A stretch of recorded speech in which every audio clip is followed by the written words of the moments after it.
How to fix Google Play Store not opening in Samsung mobile phones. So let's start the video. First of all,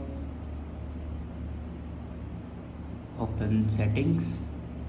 In settings, scroll down and click on apps, and then scroll down and click on Google Play Store. Now firstly first stop your Google Play Store. Now click on first stop and then click on OK. After first stop your Google Play Store, then go back and click on storage, and firstly here you can clear the cache and then clear the data.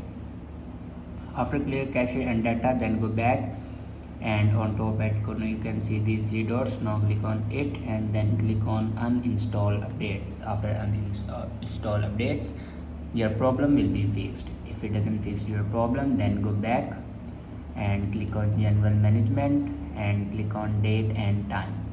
If you turn on automatic date and time, then turn it on. After turn on this button, then go back and click on apps again, and then scroll down and click on Google Play Services.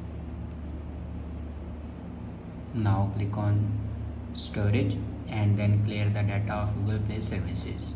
After doing these steps, your problem will be fixed. I hope this video is helpful for you. Thanks for watching.